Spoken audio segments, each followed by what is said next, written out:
Om Sthapakaya cha dharmasya sarvadharma swarupine avatara varishtaya Ramakrishnaya te namaha Jananim Saradam Devim Ramakrishnam Jagadgurum Padapadme Tayo Shritva Pranamami Muhurmuhu Namah Shri Yatirajaya Vivekananda Suraye Satchid Sukha Swarupaya Swamine Tapaharine. Christopher Isherwood, when he begins his classic book, Sri Ramakrishna and his disciples, Ramakrishna and his disciples, he starts by saying this is a story of a phenomena. We are truly at the dawn of a new age. That we are at the dawn of a new age, that nobody will deny. Whether it's science and technology or less noticed, but no less importance. No less in importance is not only the survival of religion, but the new efflorescence of religion, the spreading of spirituality from the stored up spiritual heritage of the East coming to the West, and a global spirituality emerging. All the religions today in the 21st century stand reinvigorated. At the end of the 19th century, if you had asked thinkers, they would have said religion is going to die. God is dead, Nietzsche. I remember seeing a cartoon which says Nietzsche's famous quote, God is dead. And below that, it says God is dead, Nietzsche. And below that it says, Nietzsche is dead, God.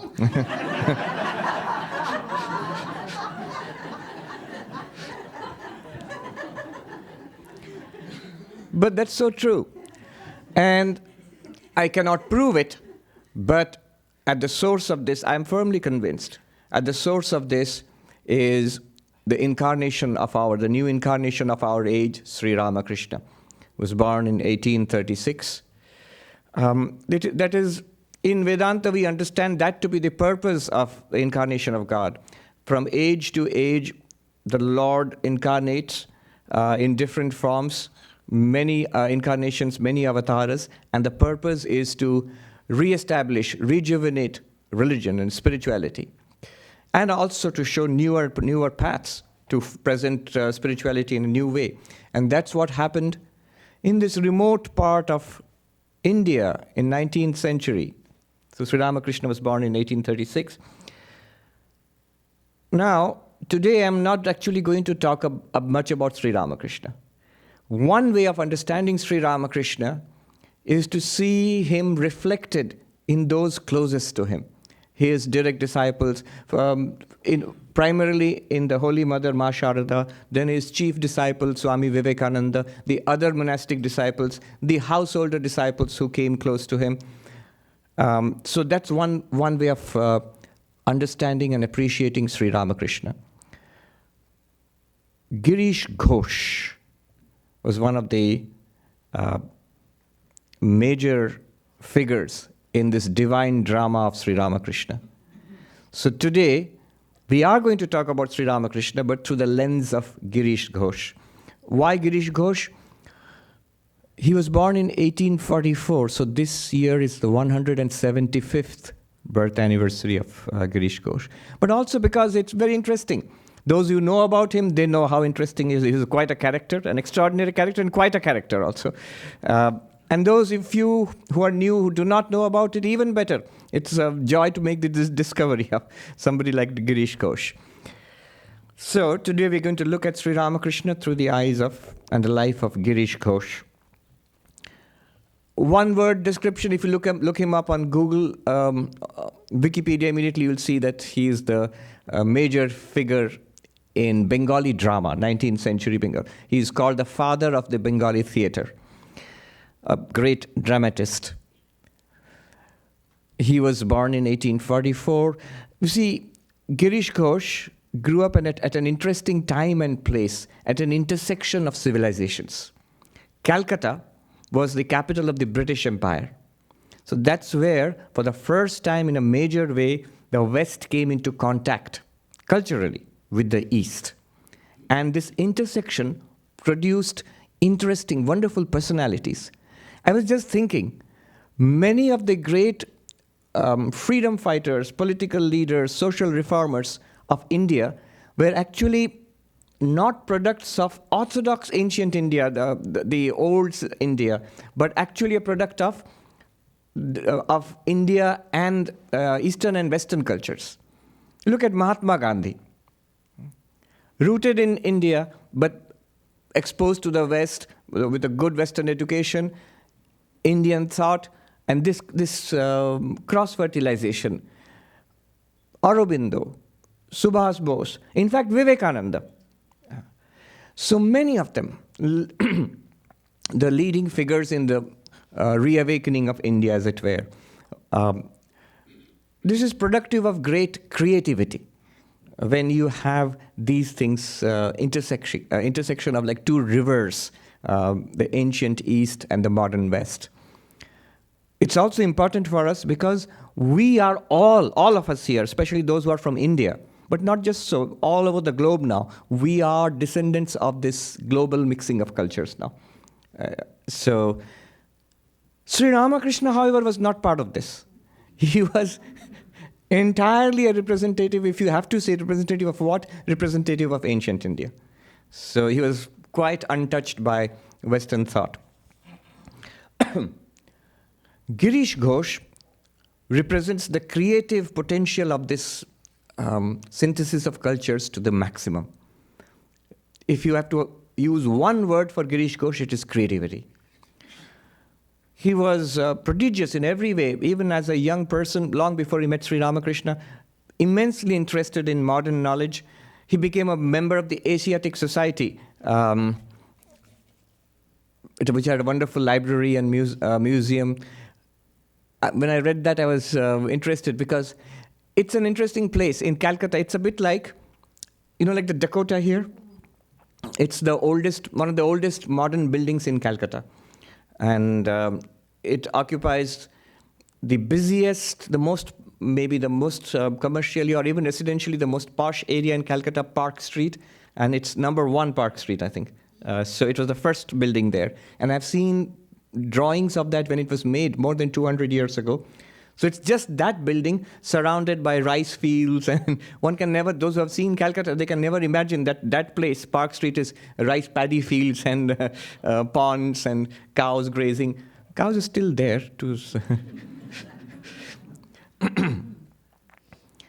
Sri Ramakrishna visited the Asiatic Society, and that's an iconic building for the Indian Renaissance, for the Bengal Renaissance.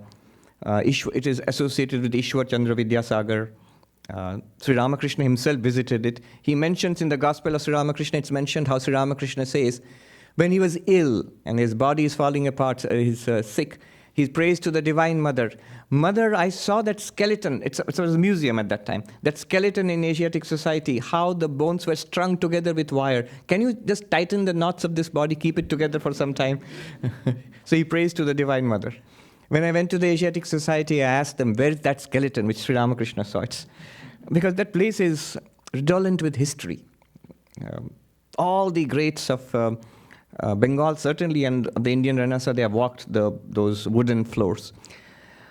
They said that those things are no longer in the Asiatic Society, but those who know Calcutta, the Indian Museum is there next door. So they have shifted those things out. But the manuscripts, books are still there. And there's a good museum too.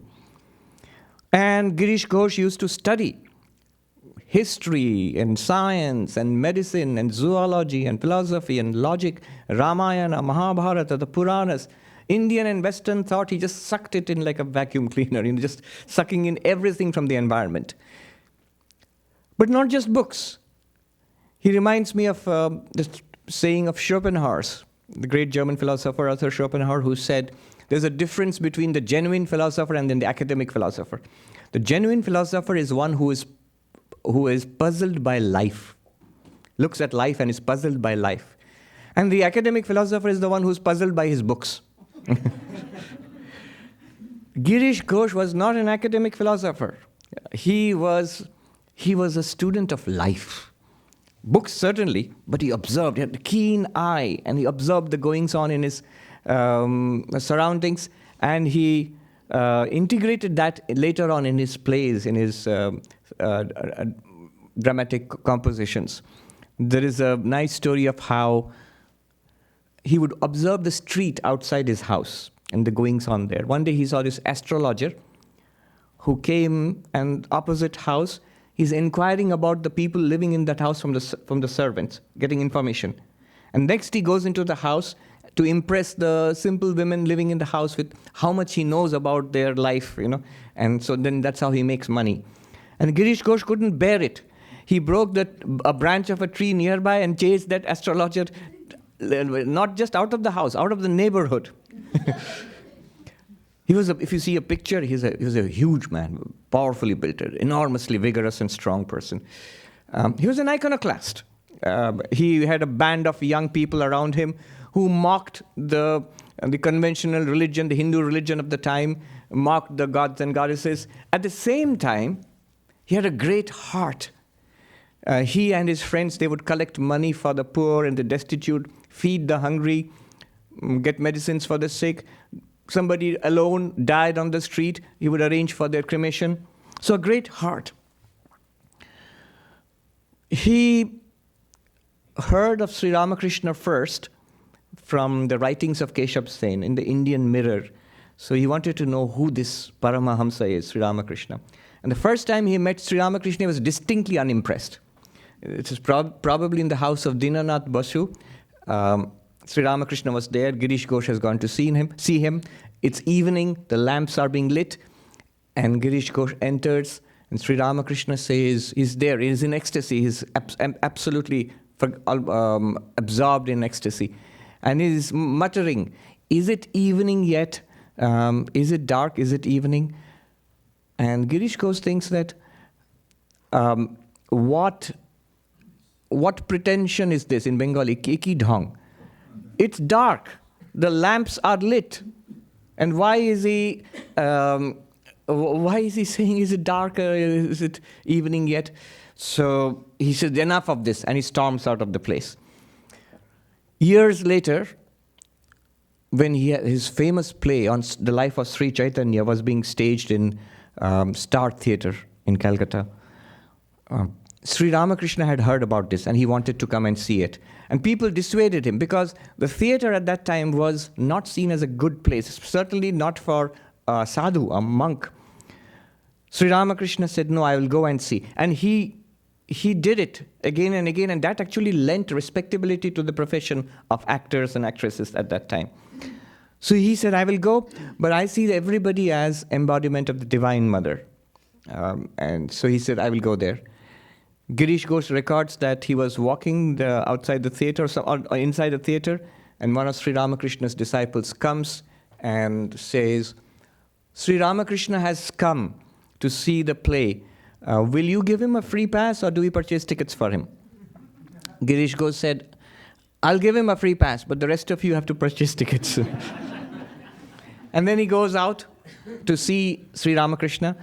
Before he can do anything, it's his reminiscences, before he can greet Sri Ramakrishna bows down to him.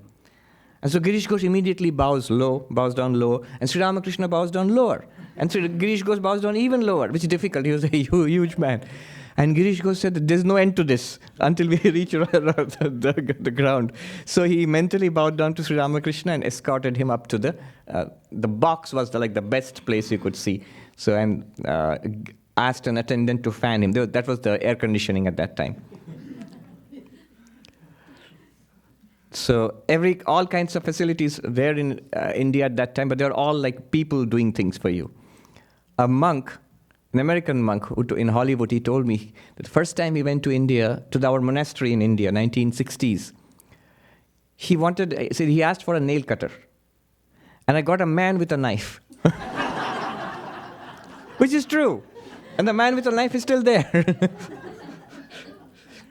So Girish Ghosh asked an attendant to fan Sri Ramakrishna. He was not feeling well. Girish Ghosh was not feeling well. He went home the first time. But later he asked, how did Sri Ramakrishna like it? And Sri Ramakrishna was asked about his reaction to the theatre. And Sri Ramakrishna said, I saw that the real and the imitation are one. That means The real Sri Chaitanya and the one who's acting as Sri Chaitanya. I found them. That's like the highest praise. In Bengali, Ashol Nokol Ak Deklam. At that time, especially the actresses, girls of good families would never dream of, or they would not be allowed to and would not dream of a career in the theater at all. So it was women of ill repute or, who were considered outcasts from society. But what Girish Ghosh did was, he gave them a way out of their poverty and the way they were trapped in immoral activities. He gave them a way out. The more talented ones, he trained them to be actors, to be actresses. So the famous one is Binodini, Noti Binodini. So she was a well-known actress at that time. And she was in that play. And she writes, and she was blessed by Sri Ramakrishna. She writes later, I don't care what people think of me. They may think of me as a sinful person or whatever. I don't care, because I have been blessed by Sri Ramakrishna. He touched my head. He touched Noti Binodini's head and blessed her. May you be enlightened. Chaitanya hok. And Noti Binodini herself, she writes in her reminiscences that I have been blessed by Sri Ramakrishna. I am at peace. He said to me, God is your guru, and your guru is God. Hari Guru, Guru Hari. And that he touched her head and said that.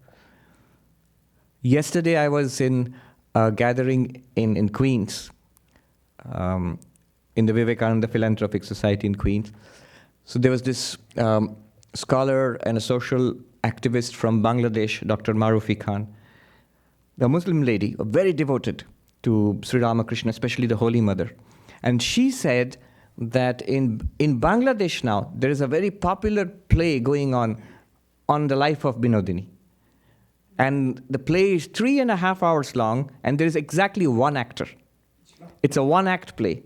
And there's this young Muslim lady who plays the role of Binodini and all other roles, including Ramakrishna and Vivekananda and everybody. And it goes on for 3.5 hours. And it's very popular. The next time he saw Sri Ramakrishna was, you have to understand, he was not conventional. He drank heavily, was addicted to opium and not shy about it. He hated conventional behavior or, just, for example, because it was the life of Sri Chaitanya, that play attracted many devout Vaishnavas.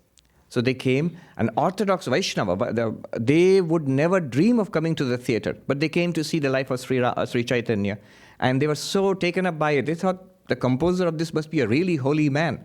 And so they went to meet him.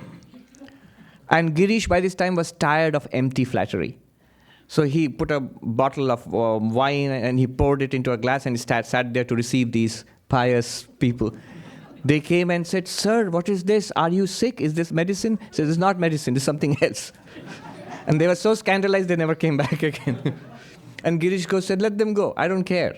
So he was like that. And yet, the next time he saw Sri Ramakrishna was when Sri Ramakrishna was going to Balaram Bose's house. Those who have been to that area of Calcutta, Girish Ghosh's house is also there. And it was actually a big mansion at one time. Now, an important road, it goes through the house. So there's on both sides. So the house is like an island now. Those who have gone, you've seen. But that's only part of it. The actual house was much bigger. Girish Ghosh saw, of course, Girish Ghosh was in a friend's house at that time. He saw Sri Ramakrishna pass by going towards Balaram's house, and he felt an extraordinary attraction, an unearthly pull, as he puts it. I couldn't resist it. He just got up, and Sri Ramakrishna passed by. On the way, he bowed down to Girish, and he went ahead. And Girish Ghosh followed him on foot to Balaram Bose's house. As he goes there, a person comes down and says, "Sri Ramakrishna is calling you upstairs." He goes upstairs. Sri Ramakrishna is in ecstasy. And as Girish enters, remember the last time he had seen Sri Ramakrishna in ecstasy, he had said, "What pretense? What pretension?" Sri Ramakrishna is in ecstasy and he says, "Is this a pretense? No, it is not. It's real. And then he looks at Girish. Girish asks him, what is a guru? And Sri Ramakrishna says, do you know what a guru is like? It's like a matchmaker who brings the bride and the bridegroom together. The guru is the one who brings the Jivatma and Paramatma together. Girish asks, and then he says to Girish, you need not worry, your guru is fixed.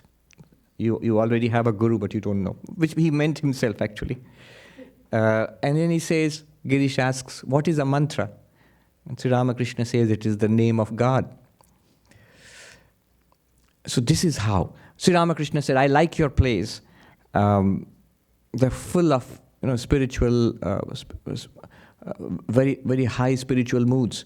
And Girish says, I write that, but really it's not in my life. He always was plagued by this feeling that he's not a good person, he's a sinful person. So I really don't follow it in my life. I just write those things. Sri Ramakrishna says, no, it's not possible. If you can imagine this must be something that is deep inside you. I'll go and see your play. Girish says, yes, you're welcome. But this time you must take something from me, money. See, the discussion is in terms of money, but something deeper is going on there underneath.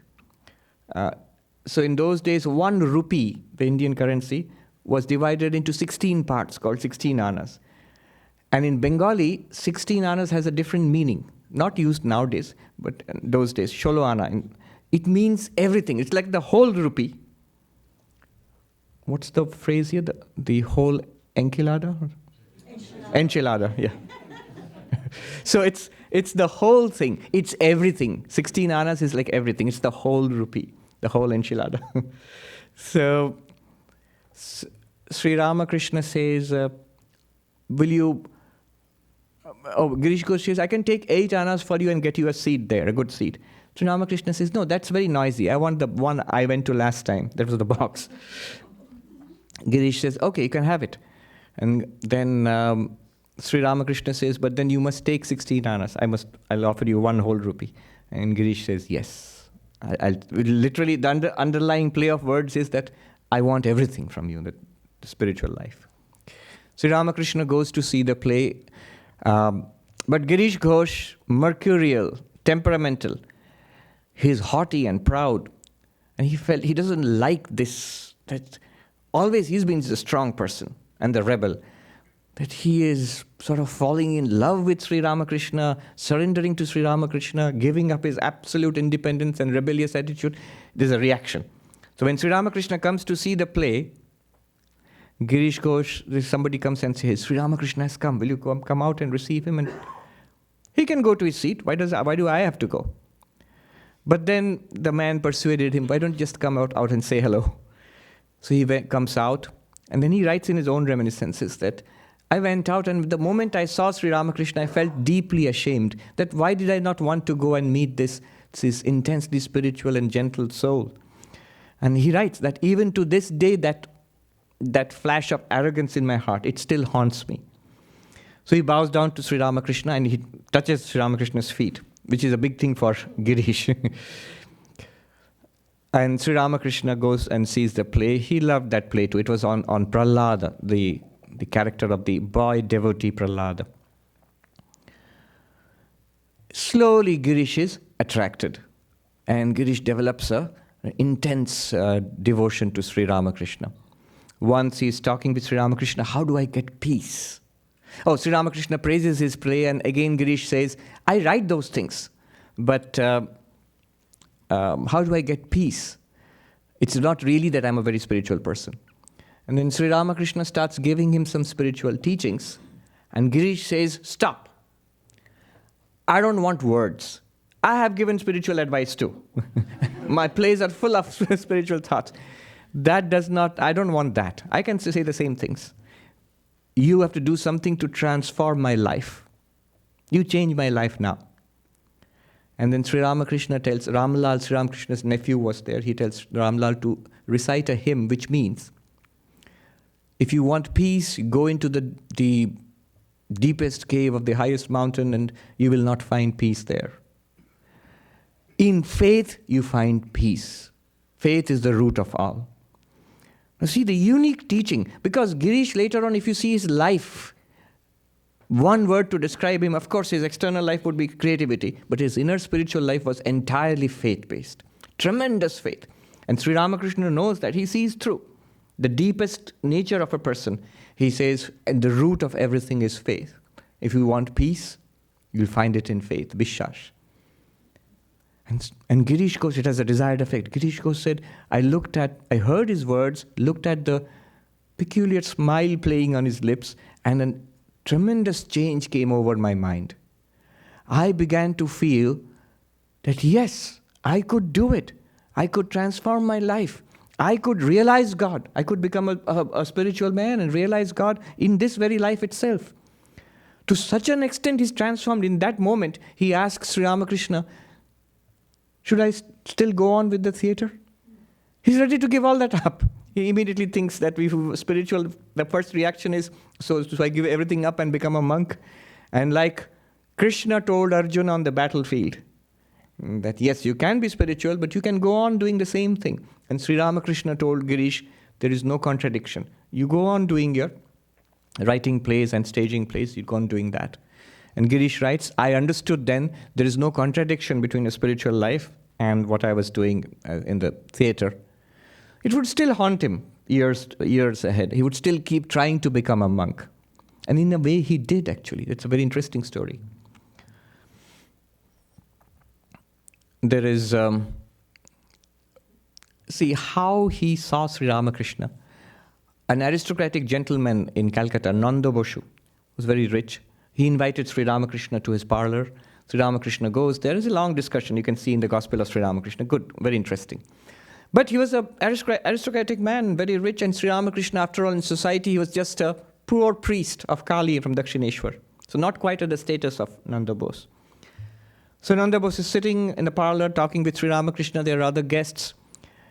And after refreshments, the betel roll, pan, that is served. In those days, little trays. So the servants would bring them out, and the rich people would, fancy folk would pick the pan and eat it. So it's brought out. Remember, Sri Ramakrishna never accepted anything unless it was first offered to God, and he would take the first one. So Nanda Bose, the guests already start taking, and then the tray comes to Sri Ramakrishna. Sri Ramakrishna says, no, thank you. And then Nanda Bose says, why not? Sri Ramakrishna says, it should first be offered to God, and otherwise I can't take it. And Nanda Bose was a Vedantin, Wednesday class. He considers himself an advanced student of Vedanta. He said, look, it goes to the same Brahman anyway. Everybody's Brahman, right? It's all Brahman, so it goes to Brahman. And so why are you objecting? Why all these distinctions? And Sri Ramakrishna would, in these cases, he would just say, it's a little something, it's a little quirk of mine. It's just a little personal thing. But Nanda Bose must have discussed this with others. He became convinced that Sri Ramakrishna was not quite up there, up to the mark, like a non-dualist, beyond causality, beyond good and evil, the pure being, existence, consciousness, bliss, the one absolute everywhere. The Mandukya Wednesday class. He must have discussed it because Girish Ghosh heard about it. And he felt unsettled. He knew that Sri Ramakrishna was, by that time he was convinced that it is an avatara, an incarnation of God. So he wanted to test for himself. He invited Sri Ramakrishna to his house. And after refreshments, the tray is brought out. And the tray comes, and Girish had given instructions to the servants earlier. It comes first, and Girish takes one from that and puts it in his mouth and then offers it to Sri Ramakrishna and looks at him. Sri Ramakrishna smiles at him and takes a pan and puts it in his mouth. And Girish was wild with delight. He went and immediately, excitedly started explaining to the devotees that it's not a question of, when it comes to devotion and love, none of these rituals and rules and the purity rules and all, none of them matter. You are devoted. You love the Lord loves you back. There is no distinction there. There is no high and low, and Sri Ramakrishna accepts him as one with himself. And I'm reminded, yesterday, where I was there, this lady who was speaking from Bangladesh, Dr. Marufi Khan, remember, she's a Muslim lady, and she's a practicing Muslim. She says her practice, one thing she does is, on the birthday of Sri Ramakrishna, she cooks this rice pudding payas, and sends it to the local ashram there, the Maiman Singh ashram there. So once she was doing that, many years ago, she was doing that, and she was wondering if it needed sugar. And unthinkingly, because in Hindu offerings, it's difficult to cook for God, because you can't taste whether the salt is good or the sugar is good. So you don't know really. You have to be really the top of your game. But she was doubtful whether enough sugar or not. And without thinking, she took a little from the spoon and she put it on her tongue, and it needed sugar. And of course, she didn't put the spoon back there. She put the spoon away. But still, it sort of unsettled her. Early in the morning, she sent it very devotionally to the ashram. But she was still unhappy. And she says that she opened the book of the Holy Mother's book. And there she finds a devotee who is taking an offering for Sri Ramakrishna and has tasted it, something like that. And she asked the Holy Mother, is that all right? I felt bad. And the Holy Mother says, when you love God, these rules do not matter. So the moment she heard, she said, I just burst out into tears when I read this. I don't know how I opened it at that page. Now, Girish Ghosh, he saw it directly for himself. Something that he has eaten, not even offering to God. He has eaten, and he gives a second portion to Sri Ramakrishna. Sri Ramakrishna takes it smilingly.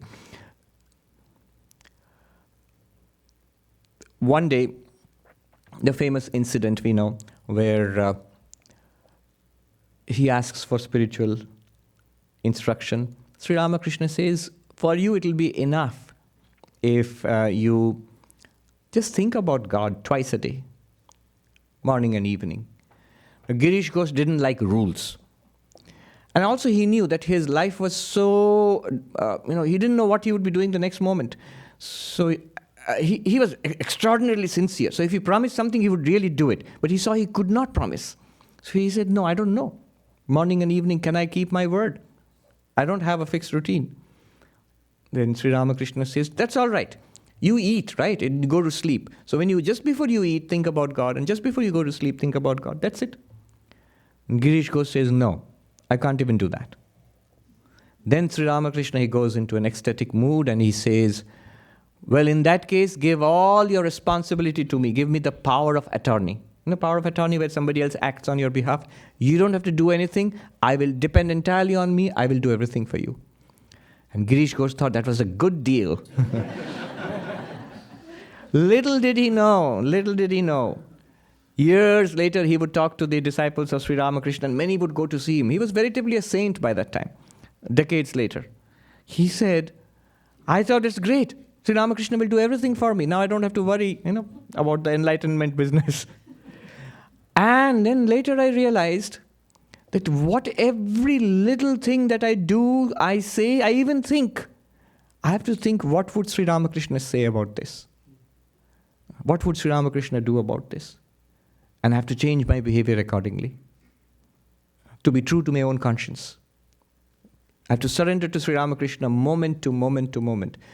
Now just imagine, that's the most intense kind of spiritual practice. Every moment of your waking life, and indeed in dreams, you are aware that I have to do what I think Sri Ramakrishna would have me do in this case. So he was transformed. Swami Turiyanandaji writes about Girish Ghosh in his later years. People thought of him as a great drunkard, but when years later we would see he had long ago given up drinking, he had given his opium habit, he had even kicked his smoking habit.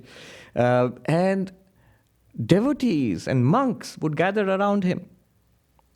There are such people, you wouldn't expect them. You'd expect a monk to be the holiest of holy and people gather around that. But there are saints in extraordinary places. I was in San Diego this time in a retreat a couple of weeks back, and they talked about Clemmy, who was there in San Diego.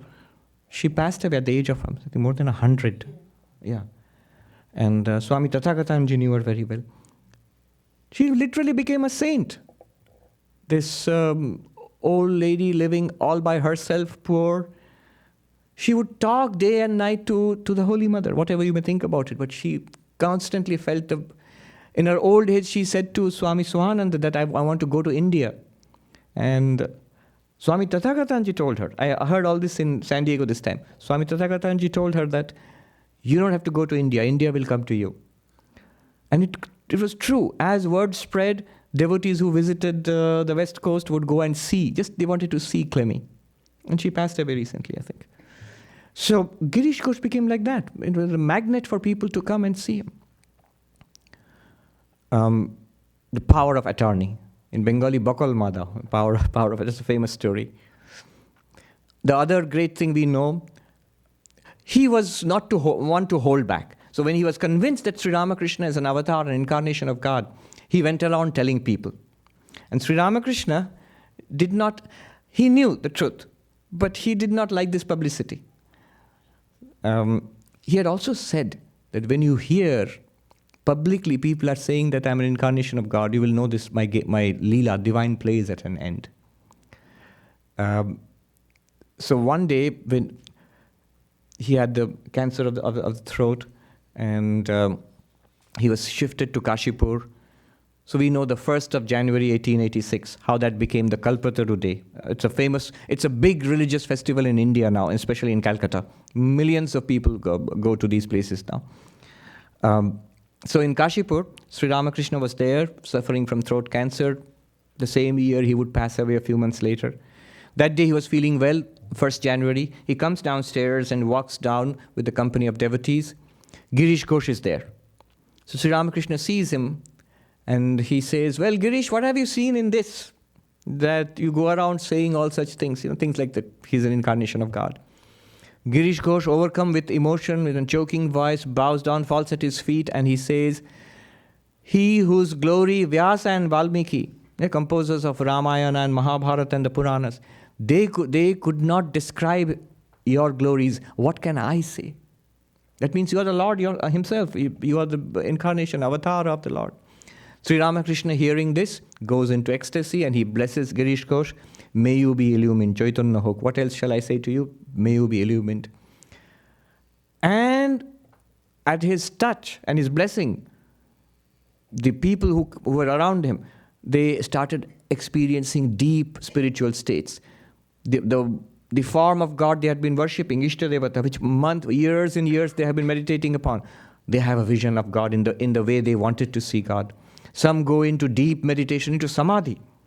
Some stand there with tears pouring down their cheeks. Some dance, some start reciting hymns, some shower him with flowers, and he goes around touching everybody and saying, Chaitanya Ho, be illumined. And some start shouting, come, whoever you are nearby. So later this was called Kalpataru, the wish-fulfilling tree. But the trigger was Girish Ghosh. People who were interviewed later, what did you see? And they gave these extraordinary descriptions. Vaikuntanath Sanyal, many decades later, he says, that day when Sri Ramakrishna touched me and said, may you be illumined, I saw Sri Ramakrishna himself from the sky to the earth. Everywhere I saw the blissful smiling form of Sri Ramakrishna. And my heart, as if it would burst with bliss. He said it lasted 3 days, day and night, and till he said that I got scared. How will my business go on? How will I take care of my family?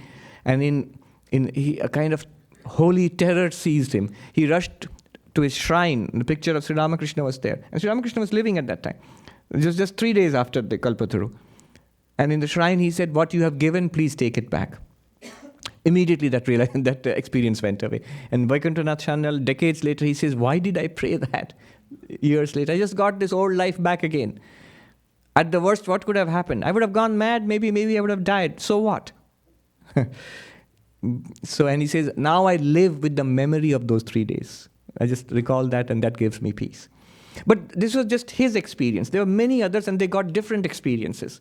But all divine and very uplifting and completely life-changing. Girish Ghosh was the trigger. The arrangement was that the young disciples, the boys who later became the monks of the order here, they would look after Sri Ramakrishna, nurse him, and the expenses would be paid by the householder devotees, the rent and the money for the food and medicines, everything, doctor. And after some time, some of the householder devotees, they accused the boys of overspending. So they looked at the accounts book and they said, you are spending extravagantly and you should be more careful. And they were not people to take it lying down, so a quarrel developed between the two groups. Girish Chandra Ghosh watched it quietly. He got up, typical Girish Chandra Ghosh. He snatched the account book, set it on fire, and tossed it aside. And he said, from now on, whatever money is required, I will give it. How will you give all this money? He said, if required, I will sell my house. But I will serve Sri Ramakrishna with every bit of my money, my property. Of course, everybody gathered around and he didn't have to do that. But that was Girish Chandra Ghosh. Swami Advaitananda, at that time, Buddha Gopal Maharaj, he was a monk. He was actually the one disciple of Sri Ramakrishna who was older than Sri Ramakrishna. Now, he wanted to do a typically Hindu pious thing. There's a pilgrimage called Ganga Sagar. Even now it's there.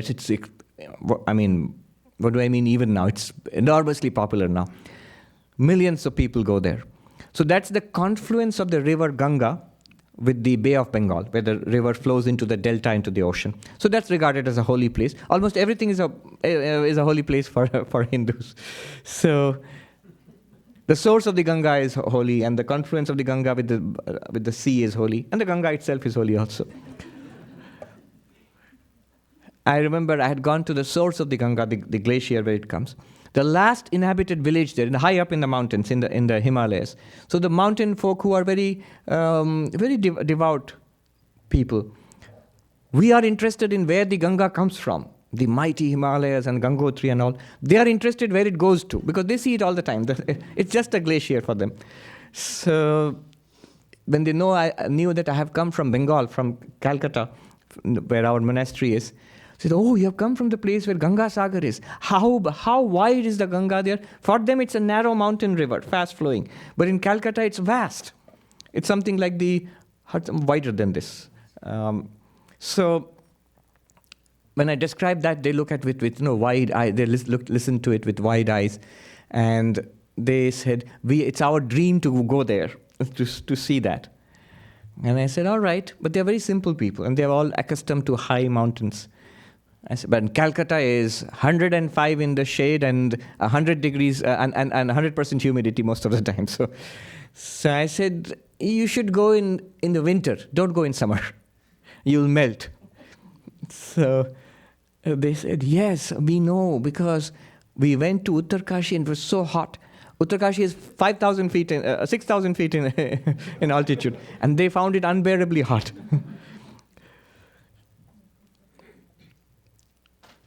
So one thing that the Hindus do is lots of monks come to the Ganga Sagar, to that pilgrimage. And one pious thing is to give them something. So like clothes, what they need, clothes. Monks don't need much. The clothes, and that's only one style they have. This is it. No variety. They might need shoes. I remember seeing a shop for monks. The shopping mall, not a mall, it's just a shop. It's called the Gupt Baba Ka Dukan. The little secret shop for monks. It's secret because you can't find it unless it's like a magic shop. Now, what's the magic about it? Everything is free. Everything is free, whatever you want. But whatever you want is, you can have this cloth, and you can have a pair of shoes or sandals, you can have a Gita, and a blanket to cover yourself with, and I think a cap. That's the set. So that's the range of choices. And miraculously, it opens only when a monk is around. Otherwise, it's always closed. So Advaitananda wanted to give this to the monks there. He got these clothes, and he dipped them in the dye, and he wanted to give it to monks. He said to Sri Ramakrishna, this is what I want to do. Sri Ramakrishna said, look at these young boys. Where will you find better monks than, Narain and Rakhal and others? Give it to them. That's the highest merit. So he decided to do that. He made 12 sets of rosaries and cloth, and Sri Ramakrishna himself distributed it to 11 of the young people who were present at that time. And the 12th one, he said, set it aside and give it to Girish, which is a tremendous thing. Of all the devotees who were there, he selected Girish. And Girish, who's sort of, it haunted him that he couldn't be a monk. And Sri Ramakrishna said, give it to Girish. And we say we are a monastic order descended from Sri Ramakrishna in that sense because he gave the ochre robe to our founders, Vivekananda and others. But equally, he gave the ochre robe to Girish also. Later, it was given to Girish when he came to visit, and very reverentially, he touched it to his head. Even when Sri Ramakrishna passed away, Girish Ghosh, he wouldn't visit too much because he didn't like to see Sri Ramakrishna ill. And even when Sri Ramakrishna passed away, he didn't believe that he had passed away. He said it's just the divine play of the master. He's always there. He cannot die. He's immortal. He had asked, once Sri Ramakrishna had scolded him a little. He said in Bengali, Tomar mone baak ache. There's crookedness in your heart. And Girish Ghosh writes, I knew that. It's no news to me. My heart is full of crookedness. But then he says to Sri Ramakrishna, how will it go? How can I get rid of it? Sri Ramakrishna said, look, a bowl in which garlic has been kept, it retains the smell no matter how much you wash it. Then Girish Ghosh understood what was meant. And he said, how will the smell go? Will it never go? Sri Ramakrishna says, yes, it can go. If you burn it in fire, it goes away. The smell goes away. And Girish Ghosh was literally burnt in the fire after that. Literally in the sense of suffering, the worldly suffering. He had lost his wife when he was quite young. He had remarried. He lost his second wife. He lost 2 of his daughters. And his youngest son, who was very devoted to the Holy Mother, they all died one after another. And a kind of sorrow raged within him. Notice, in these cases, the sorrow, the worldly suffering, makes them more intensely focused on God. There's a difference between the conventionally religious and the truly spiritual. The more a spiritual person suffers, the more he or she catches on, holds on to God. In the other case, what might happen is, I prayed so much. We hear this all the time. I prayed so much to God. I did so much of worship, and now this thing happens to me, and now I don't believe in God anymore. So that's like I'm using God to improve my life. God is a convenience, an appliance. And God didn't work. God didn't do what he was hired to do. So laid off, fired. In the case of people like Girish Ghosh, the entire life is for God. Not God for my life for God. So when he went through all this terrible suffering, and at that time, Swami Niranjananandaji, he was always sort of encouraging him to become a monk. So he told Girish Ghosh, Sri Ramakrishna gave you the ochre robe. He practically made you a monk. Come to the monastery and live with us. And Girish Ghosh, always impulsive. He walks out of his house wearing only one cloth, and he goes straight to the monastery and says, I will not go back to the house anymore, I am a monk now. But then the brothers had to convince him that, Sri Ramakrishna wanted you to stay in the world and to do the theater and things like that. And so again he goes back. But it haunted him throughout his life. He went and told the Holy Mother. He loved going to Jairambati. We are singing that song, Jairambati Mati Chandana Shaman, the soil of Jairambati, place where Holy Mother was born, is as pure as the sandalwood. So Girish Ghosh would go there and loved staying with in the company of the Holy Mother. The devotion he had for Sri Ramakrishna, he had the same for the Holy Mother. That shows it was not a personal thing. It's not that he was just attracted to the personality or the charisma of Sri Ramakrishna. He had the equal devotion to the Holy Mother, which shows that he caught hold of an impersonal reality beyond the persons, an unchanging reality. With the Holy Mother, he had a deeper relationship. He writes that when I was a young boy, I had a terrible illness and people despaired of my survival. And in my delirium, I saw this divine feminine figure who came and blessed me and my fever left me. And when I saw the Holy Mother for the first time, I recognized it is you, Mother. You've been watching over me all my life. And the Holy Mother was so gracious to Girish The little things, in the little village there, a backward village in those times, and somebody as a big man like Girish, who is a famous dramatist and a famous person from Calcutta, is visiting. Every day he would find something strange. His bed sheet would be new and washed and fresh. How is this happening? When he was not there, the Holy Mother would take it away and wash it herself and put it back on his bed. So like that, she would take care of him. He asked her that I want to become a monk. And the Holy Mother finally persuaded him that you don't have to become a monk. Keep on doing what you are doing. And she herself went to see some of his plays. So that sort of assuaged him. He used to say, I have drunk so much wine that if you put the bottles one on top of the other, they will be higher than the Himalayas. Higher than Mount Everest. He said, higher than Mount Everest. Once he had gone to Sri Ramakrishna. He had these impulses. He and two of his friends, tipsy, drunk, in the dead of the night, midnight, they turned up at Dakshineshwar. Suddenly he thought, I must see Sri Ramakrishna. Midnight, two of his friends, three of them drunk, they stumbled into Sri Ramakrishna's room where everybody else in the temple is sleeping. And wonder of wonders, Sri Ramakrishna is there as if expecting them. As Girish stumbles into his room, Sri Ramakrishna advances, he says, takes hold of both my arms, both my hands, and bursts into song and dances. And Girish Ghosh thinks, here I am, my family look upon me with contempt. And this man, this person considered the holiest of persons, he loves me so much. Truly the savior of the fallen, Patita Pavan. This is Patita Pavan. And many such incidents.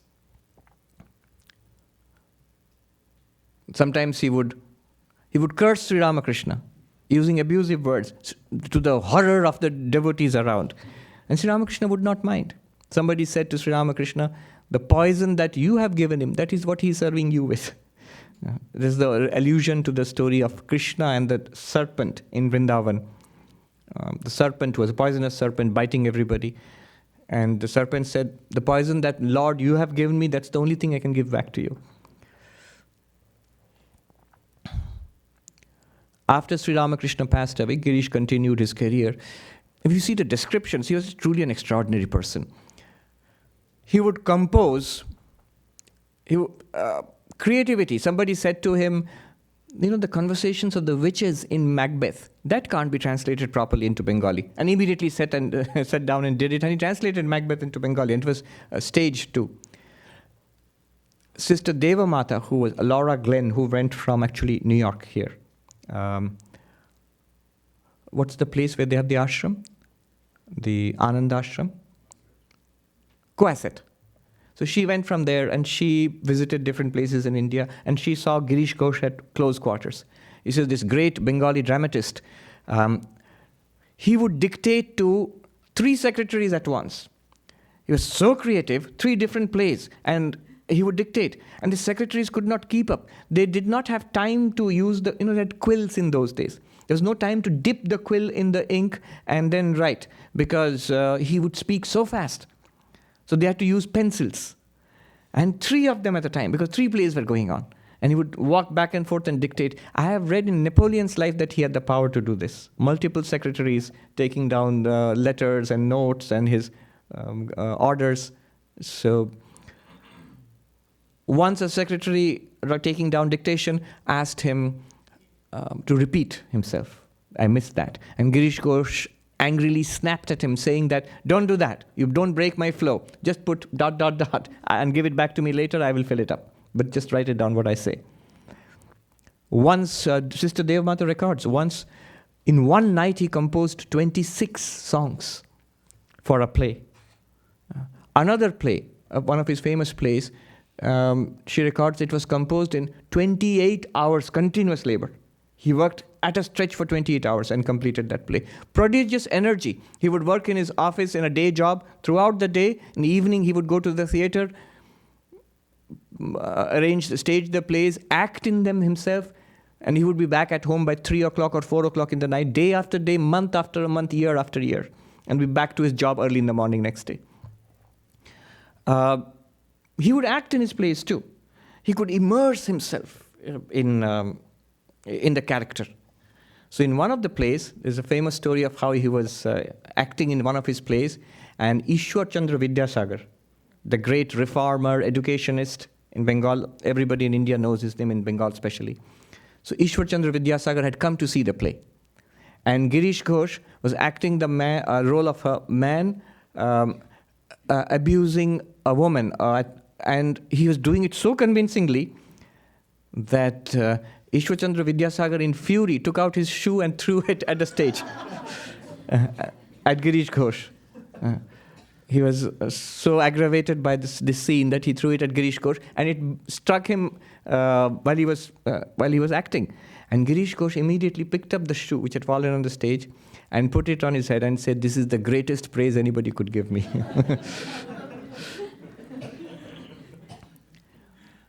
He would get totally absorbed. But one sees how this very faculty helped him to become spiritual.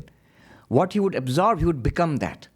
Once he was writing a play about Mir Qasim, and the story in Bengal of the Muslim ruler who was betrayed by his own people. It's a story of power struggles and treachery and war and all of that. He was writing that play, but he would immerse himself so much. And that really shook him up. He called Swami Sarvapriyananda, this disciple of Sri Ramakrishna, said, "Every day while I'm working on this play, every day you should come and speak to me of Sri Ramakrishna for half an hour, because my mind becomes so disturbed by all these power struggles, treachery, and even in my dreams," he says, "the bearded face of Mir Qasim floats in my dreams, in my face." So he was like that, entirely absorbed in what he was doing. Nag Mahashai, the great devotee of Sri Ramakrishna, a great householder devotee, he said Girish is a Bhairav. He's one of those fierce companions of Shiva. So he's a Bhairava for Sri Ramakrishna. Over the years, there are so many accounts of how he became completely transformed, literally a saint. So many comparisons have been drawn in Bengal. The story of Jagai and Madhai is well known, the two villains who were transformed into saints by the touch of Chaitanya, Sri Chaitanya. It's a famous story known to, at least to all Bengalis, that these two were villains, and they scoffed at the devotees of Krishna. And they in fact threw stones at Nityananda, and he started bleeding. Sri Chaitanya comes and embraces Jagai and Madhai, and then they reform, they become reformed. So the comparison is drawn that what Chaitanya did for Jagai and Madhai, Sri Ramakrishna did for Girish. And Girish didn't like that comparison. Who wants to be a villain? Once, some of the monks, they told Girish, they would tease him.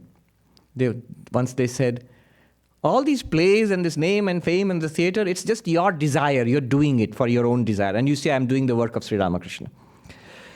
And of course, that was really Girish's own inner feeling, that he was doing it because Sri Ramakrishna asked him to do it. But they would tease him. And Girish would fly into a mock rage and say, "Enough. Next life, I'm going to tell Sri Ramakrishna, next life I come as the hero and you guys will come as the villains. I will be a monk in the next life and you guys be the villain in the next life." Sometimes Swami Vivekananda and others would go and visit Girish Ghosh, and to provoke him, you would have to put him in the mood. If you just go and said, "Please tell us something inspiring about Sri Ramakrishna," he would probably drive you out. But you would have to understand his psychology. So Vivekananda and other monks, they would go to his house, and in the way of conversation, they would sort of imply a criticism of Sri Ramakrishna. And immediately Girish Ghosh would stand up, his face flushed red, and launch into a defense of his beloved master and give such an inspiring talk, like everybody's minds would be uplifted. Once Girish Ghosh loved Vivekananda. Vivekananda was much younger than Girish Ghosh. Once when Vivekananda was back from the West, he was teaching his disciples, I think it was in Belur Math, Girish Ghosh comes to visit. And so Vivekananda is giving a talk on the Rig Veda, the most ancient of the Vedas. And when Girish Ghosh walks in, Vivekananda sort of teasingly says, "You are not interested in philosophy, are you? You're just sentimental. Love God, worship God, that's all that you are interested in." And Girish Ghosh says, In this life, by the grace of Sri Ramakrishna, I shall cross over the ocean of samsara. My salutations to the Veda. And he picks up the Veda and he salutes it saying, I bow down to Sri Ramakrishna in the form of the Rig Veda. And then he turns to Swami Vivekananda. And he says, Swami, you have studied so much, so many books, but look at our country. And he draws a heart-wrenching picture of the miseries of people in India, the poverty, the illiteracy, the superstition, the hunger, the sorrow of the masses, of women particularly. And as he goes on speaking, he's doing it on purpose. Swami Vivekananda started weeping. His tears rolled down his cheeks, and he quickly rushed out of the room to retire to his own room. And then Girish Chandra Ghosh turns to the Vivekananda's disciples who are sitting around. You see, this is why I love your Vivekananda. Not because of his great knowledge and his, the way he teaches, because of his great heart. Did you see a description of the sorrows of people? Immediately he melts in tears. End of his life, he kept on working his plays. Even when he was ill, he would say that this body is Sri Ramakrishna's body. As long as he wants, it will stay. And when he does not want, it will go. One day he says to M, the writer of the gospel, author of the gospel, he's sitting there next to M and he says, old age has come, death is coming. I wonder what will happen to me after death, after death. And the next moment he says to M, please beat me with your shoe. I really mean it, beat me with your shoe. M says, why ever would I beat you with my shoe? Because I forgot, Sri Ramakrishna is ever shining in my heart. Why should I be worried about what will happen to me after death? So that was his attitude. Once he was ill with pneumonia. He got wet in the rain, but still insisted on going to the theater because he was acting in one of the plays. And he said, so many people will want to see me. And a number of scenes in that play required him to come bare-chested on the stage. So the fever and cold became worse. He was bedridden. The day he passed away, that was in February 12th, 1912. February 8th, 1912. The description is, he is lying there in bed, and the last words, suddenly his eyes fly open and he says, Master, you have come. You have come. Destroy this delusion of the world, the worldliness, the delusion of worldliness. I have destroyed that. Victory unto Sri Ramakrishna, Jai Sri Ramakrishna. Let's go, he says. Clearly he said, let's go. And then he passes away. One of his biographers says, he's like ever the dramatist. He made a dramatic exit from the stage of the world. So, in this mirror of Girish Ghosh, we see the divine figure of Sri Ramakrishna. I will tell you, I love Vedanta, the path of the Upanishads, of non-duality. But there's a deeper mystery here.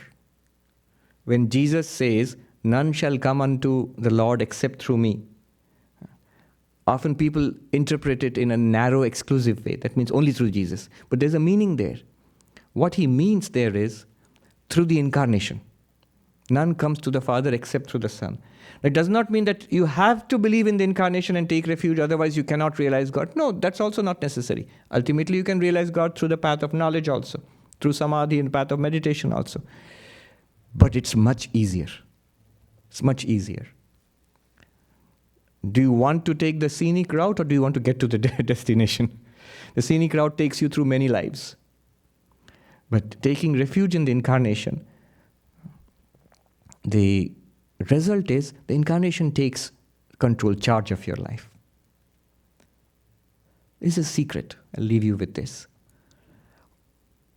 Overcoming our passions and desires. This is what Girish Ghosh showed to the nth degree.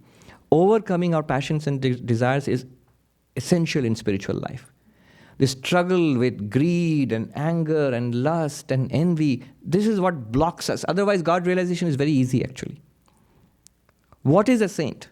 We are all one with God. The saint is one with God, but so are you and so am I. But the difference is, a veil is over our eyes. The veil of our own greed and lust and anger and envy, all the negativities. Now, one way is the way of the hero, the yogi, the saint, is to fight with this. Why doesn't God remove it? I found in one place that God wants you to have the joy of struggling with it and overcoming it in this very life itself. That's true. That's a great thing. But there's another way. Most of us, we are very ordinary folk. How do we know? If in our day-to-day life, we are far more ordinary than, say, Girish Ghosh. Then in spiritual life, too, we are like that. We have to admit. And the second way is, if you take refuge in the Divine Mother, if you take refuge in Sri Ramakrishna, and pray with a sincere heart, O Lord, remove these dosha, defects, from my heart. Let me have a pure mind. Let me see thee, feel thy presence. The Lord actually does it. This is the second path. It's not the lifelong great struggle of the yogi. That has to be done. We must try it. But this is the path of surrender to God. In the beginning of Ram Nam, there is Kamadi dosha rahitam kurumanasam cha. O Lord, please cleanse my heart of the dosha, the defects of lust, and adi means etc. That means anger and greed and jealousy and envy. Cleanse my heart of that. With the cleansed mirror, Swami Vivekananda says the only thing that we can do is polish the mirror. If you cannot polish it, let the Lord polish it for you. I have heard from people who have experienced it. Lifelong struggle with these passions. And the day you surrender to the Lord, I can't do it, but I really want to overcome this. The next day, instantly almost, I've heard it from monks. It's gone. It's no longer that there's a temptation, you have to struggle against it and overcome it, or there's an anger, you have to somehow control it, that you're now able to control it. No, not even that. That impulse, that rage or the anger or the lust or the greed, that itself goes away. Just goes away. It's like magic. It's gone forever and you are at peace. So that's another way. That's what the incarnation can do for you when he takes charge. Many people say the lesson to be learned from Girish's life is that a power of attorney. But that's a very high thing.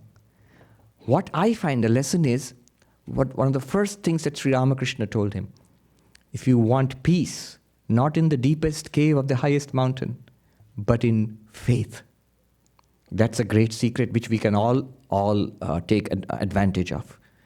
Bishash, in faith. If you start with faith, hold on with faith like Girish, with a fraction of his faith, it will start working miracles in our lives. I bow down to Sri Ramakrishna, the Holy Mother, Ma Sharada, on this day when we are specially observing his birthday. May the blessings be upon all of us. May we attain to spirituality, devotion in this very life itself.